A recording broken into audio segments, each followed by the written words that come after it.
LinkedIn presents. Welcome to the Human Capital Innovations Podcast. We're your source for personal, professional, and organizational growth and development, where we share original research, explore industry trends, and interview executives and thought leaders from across the globe. We hope you join us often for practitioner-oriented content around all things related to leadership, HR, talent management, organizational development, and change management. Maximize your personal and organizational potential with Human Capital Innovations Podcast.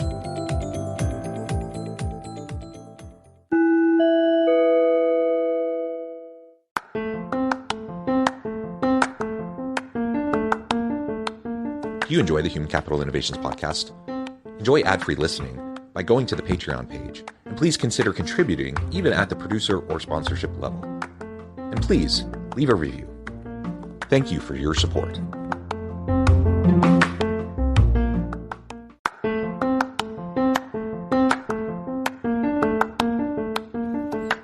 Welcome to the Human Capital Innovations Podcast. In this HCI podcast episode, I talk with Rhea Ong Yiu about how organizations can strategically balance purpose and profit.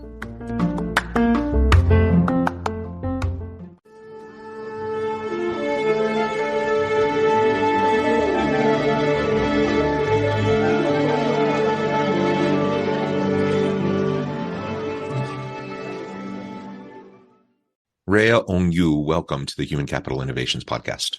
Hi, John. It's a pleasure to be with you today. You're joining me from Switzerland. I'm south of Salt Lake City in Utah. And today we're going to be talking about how organizations can strategically balance purpose and profit. It's really interesting in the day and age of corporate social responsibility, of ESGs, of triple bottom line and stakeholder capitalism. There's really a push towards more purpose-driven organizations that are sustainable, that are paying attention to a more holistic experience of consumers and employees and all of that. Yet businesses are still in business to make money, to make profit. That's how it works within our capitalistic system. And so it's interesting to think about how those two connect and balance with each other. And I'm excited to explore all of this with you today. As we get started, I wanted to share Rhea's bio with everybody. Rhea Ong Yiu is partner and management consultant at Live Sciences, an experienced consulting startup with the vision to catalyze the success of its customers. She is a synergy igniter, community builder, and real enabler. She thrives in the complex transformation world and uses her passion to ignite curiosity, spark change, and support leaders to unleash their inner superpowers. She also co-created Teal Around the World, an initiative that brings together communities of like-minded future of work enthusiasts. I love all of that. Thank you so much again for joining me. Anything else you would like to highlight from your background or personal context before we dive on into the conversation? No, thank you for having me, John. And I really look forward to this conversation. Well, why don't we start out with the general framing? Again, this balance between purpose and profit. How do you view those components? How do you view this general balancing act that organizations and that leaders are engaging in? And then we can start to dig into some of the strategic approaches to how we can go about this. I think maybe I could put it in our context, right? Our company, Life Sciences, we are a purpose-led, and also, of course, we need profit in order to thrive in the business. I think there's a real need to strike a balance between what is your big, audacious goals and the big impact that you want to create in the world. And also, along the way, why not create profit so people within the organization can fully actualize their potential and thrive? Yeah. And the reality is, if we don't have sufficient revenues, if we don't have profit, we're not going to be around for very long unless you have a wealthy benefactor who's going to fund everything. You're really just not going to last, no matter how good the idea is, no matter how great of a product or service you're providing. You need that profit. And we've seen organizations that have tried to make it without some sort of a sustainable financial model for their organization. And it just doesn't work in the long run. There's only so long you're going to have seed funding and investors dumping money into an organization At some point, they're going to stop. It's going to dry up. And if you're not making revenues, if you're not efficient and productive, if you're not adding value to the market, then these organizations are going to cease to exist. And so all along, we have to think about the profit piece, and without it, we're going to struggle for sure. But again, there's really this push towards having a more purpose-driven organization, having work that's infused with meaning and purpose, and the type of work that people get excited about showing up to do. Sometimes that can be in tension with the profit piece. So how do we go about reconciling those elements? No, what you say is very important to recognize that, in order for companies nowadays to stay on the top of let's say, the market, it's also important to be very clear on their purpose. There's a whole study that was published by Forbes in 2017 where they said that the buyer behavior is actually taking purpose into account more than anything else these days. So there's a clear intention around why people want to patronize your product and your business, right? And why people want to work with you. And I think this is something that we need to be cognizant about within the business model, that we need to realize that purpose actually amplifies the profit. And the brands that are standing up for something that is, let's say, very noble as an initiative, will also find itself being more successful in terms of having customer loyalty and preference. Yeah, for sure. So done right, the purpose-driven organization, purpose-driven work, purpose-driven products and services, all of this can lead and really should lead to higher profits. Everything that you just described will be outcomes of all of this. And yet we see the tension remain. Many organizations, many leaders feel like the focus on the purpose is a distraction, perhaps. It just requires an investment that they're not willing to put the time, the money, the energy into. They rather focus on, the specific product offering or reducing costs in some way, not adding to costs through investing in purpose. And so, we continue to have this tension. And you have some forward-thinking organizational leaders that get it, and they invest in this, they go all in this. And you see many really great examples of positive outcomes. Yet, in my experience, many still don't quite get it, or they kind of conceptually understand it, but it just feels too risky to really go all in on. What would you say that, organizations and leaders tend to be getting wrong about this relationship between purpose and profit, and how can we start to shift the way they're approaching it?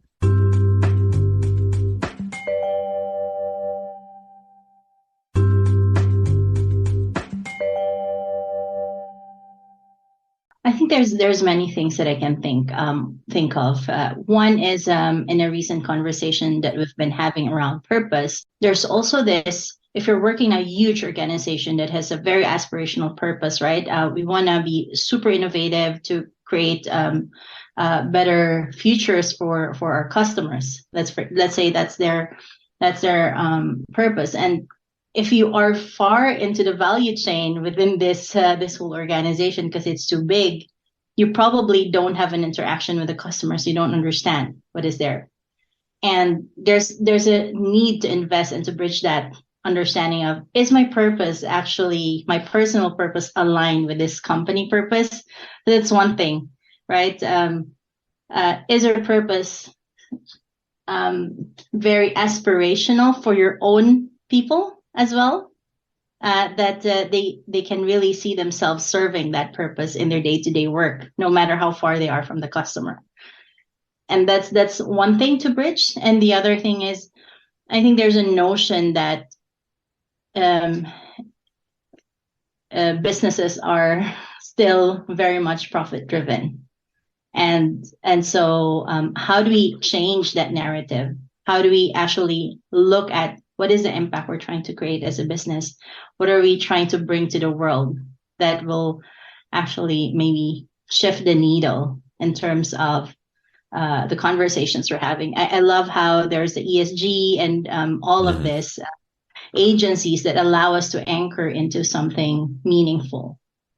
Yeah. You have social impact investing. Again, triple bottom line, people, planet, profit. Profit's still there. We're not suggesting that we don't have a profit. In fact, again, as we've mentioned, if you don't have profit, if you don't have revenue, you're going to struggle to continue to exist. And so that's definitely important. But I love the focus on. Yeah. It's obvious. The unthinkable continues. Most Americans know something very wrong is happening. People in charge keep telling you that everything's fine and to stop noticing. But you know better. That's why self-reliant folks are investing in emergency food storage. You should too. My Patriot Supply, the nation's largest emergency preparedness company, are the ones you can trust. Go to mypatriotsupply.com and secure their best-selling 3-month emergency food kits. Each contains tasty breakfasts, lunches, and dinners averaging over 2,000 calories per day. Save $200 on each 3-month food kit you purchase. My Patriot Supply also sells solar generators, gravity-powered water filters, off-grid room heaters for when the power goes out, heirloom seeds, and survival gear. Order by 3 p.m. and your items ship that same day and arrive quickly on your doorstep in unmarked boxes. Go to mypatriotsupply.com today. Time is running out to prepare for what's coming. mypatriotsupply.com. The purpose, the people, the planet, all of those elements are so critical if we're going to look at things holistically. I think about all the negative externalities from an if you think back to your Econ 101 class that you took in college or high school, you talk about negative externalities. Like the free market has many positive components to it, but it produces negative outcomes, especially in terms of exploitation and hurting potentially employees, customers, the environment. And so that's why we have things like government regulations. That's why we have industry standards, and there's self-policing within industries.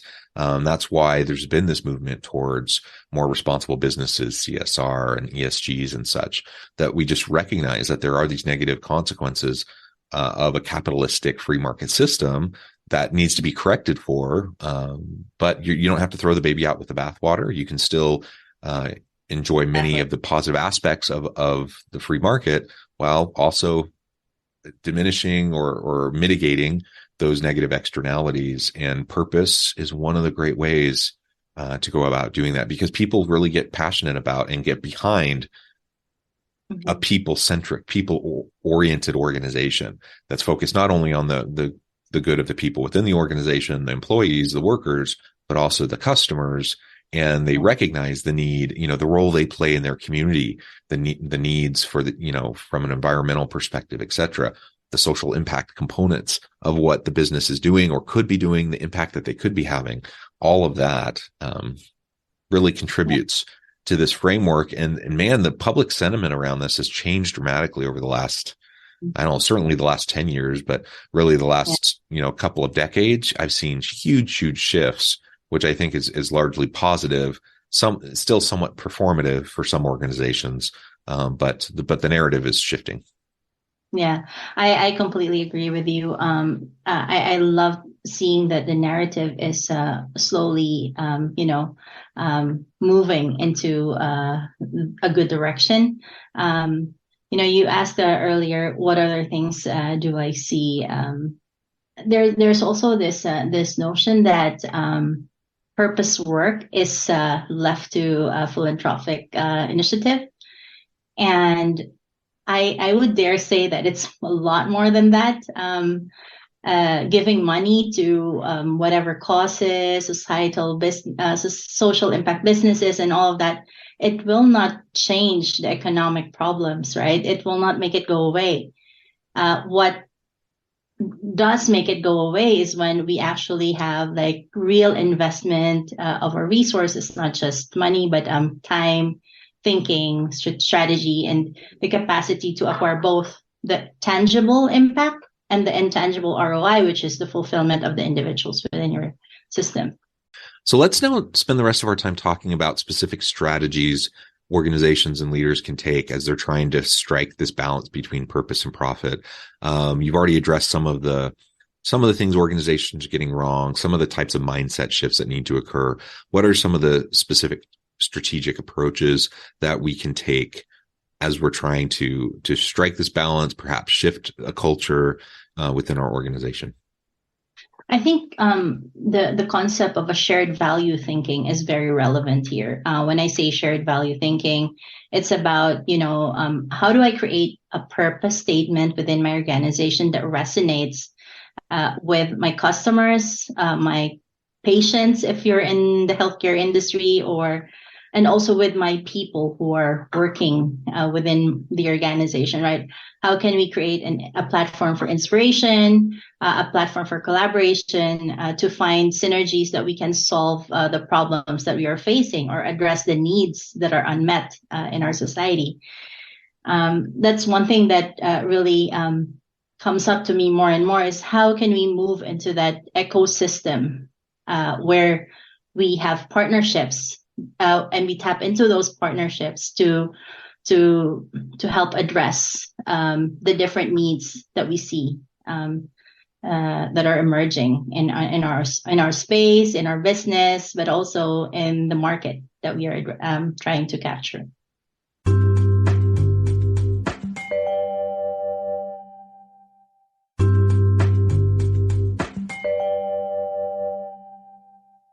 As we think about the internal mechanisms of an organization, I think of the policies, practices, procedures that are embedded within an organization that create the organizational system. So we can have great statements. We can have, hopefully, commitment from the top down to help infuse energy and have bottom-up support. Hopefully those elements are there. But so much of this, I think, really comes back to what types of systems, processes, procedures do we put in place that will help to embed and infuse these goals and this purpose throughout the organization, hold people accountable for these elements, so that it's not just something, that the CEO gets up in an all hands meeting and kind of gets everyone excited. They think about it for a month and then it kind of fades away. How do we embed this into our performance coaching and performance review process? How do we build this into ongoing OKRs and various metrics that are utilized within the organization? Any thoughts on some of those components? Yeah, definitely. I think one way to enable the impact of purpose is really, and also to, in return, have the profit, is to really unleash the people, the amazing people working in the organizations, right? The potential of these people, by creating the right environment for them to be successful. So when I talk about this, it requires a shift from I think it was Simon Sinek who said, if you hire people who are experts in their field, why are we telling them what to do and how to do it, right? So I think about the concept of self-management, where we truly unleash people for what they are there for, to help them bring their contributions and make it known to the organization as well, and to acknowledge, appreciate, and recognize that. Another aspect there is paying attention to the behaviors within the organization that I would like to change. So me as a leader, for example, what are the things that will help me create this right environment for others? So a sense of safety, the sense of community as well is a big deal, because people want to feel safe to do certain things, right? And be their best version of themselves in the workplace. If we can truly achieve that, then I think the inner workings of the organization will help to truly drive purpose and profit forward. Yeah, I think that's great. So I would encourage the audience, anyone listening today, you're thinking, yeah, this makes sense. I want my profit-driven organization to also be purpose-driven. I want to infuse that kind of an environment, that culture into my teams.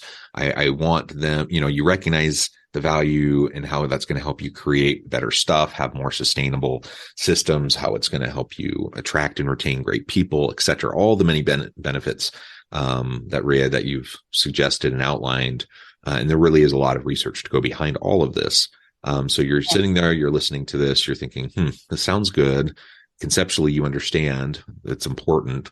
It can be a little daunting to take the first steps to try to drive some organizational change in this direction, especially if you have a very kind of rigid organizational bureaucratic system, if you have a very compliance oriented or a very autocratic type of organizational structure and system. It can be challenging, but I would say start having the conversations with key stakeholders within your organization, with key leadership roles. There's different ways about this. And I think every individual leader, regardless of your specific title or role or span of influence, regardless of where you're at in the hierarchy, you have the opportunity to influence things and create the environment within, at least at a minimum, within your kind of sphere of influence, your bubble, and the people you work directly with. But you can be an advocate, for more bottom up types of approaches and pressure to put on management. You can help to create, coalitions of interested individuals like yourselves that might be in middle management, to continue to, pursue this and push this kind of a dialogue along. I think all of that's healthy. When you have a CEO that's committed, and can kind of push a top down approach and support it with resources, that's fantastic. That doesn't always happen that way. And so let's look for other ways, and at a minimum, make sure that we're creating a really great environment for our teams and infusing purpose and meaning into what work looks like for our organizations, for our specific portions of the organization. And maybe we can finish there just by talking a little bit about really the future of work and how purpose connects with the future workplace. We already know that purpose-driven work is important. Where do you see things going in the next 5 years? And how do we prepare for that future? I think the questions that people are asking themselves, the questions that we are asking ourselves have also changed, right? And based on those questions, we are also seeing a shift in how courageous can I be in making a small change tomorrow? Like being mindful that I cannot change the world overnight. What is the small change that I can do every day that will get me somewhere? And I think this is a conversation that many teams are starting to recognize. And has, if you think about, if we change one small thing every day within 20 days of a work week, you actually have 20 changes within a team. That's massive impact. If you think about 20 people in a team, that's exponential. So I think the concept of recognizing that there is power to change some things in small incremental ways is going to really contribute towards the future of how work is going to evolve. Yeah. Wonderful. Rhea, this has really been a great conversation. I know at the time I need to let you go here in just a minute.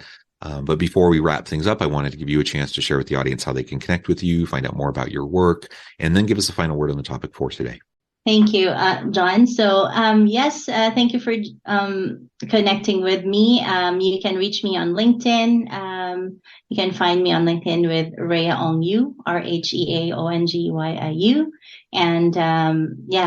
And, or drop us an email at action@lifesciences, and we will be happy to connect with you if you have any questions. Thank you. Yeah, perfect. Rhea, thank you again. It's been a pleasure. I encourage the audience to reach out, get connected, find out more about what Rhea and her team can do for you. And as always, I hope everyone can stay healthy and safe, that you can find meaning and purpose at work each and every day. And I hope you all have a great week.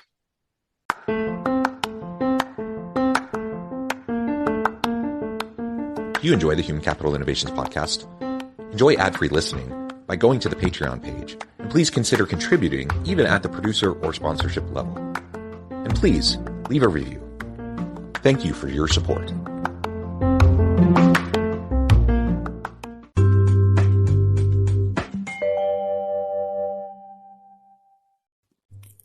Thanks again for joining us for this episode of the Human Capital Innovations Podcast.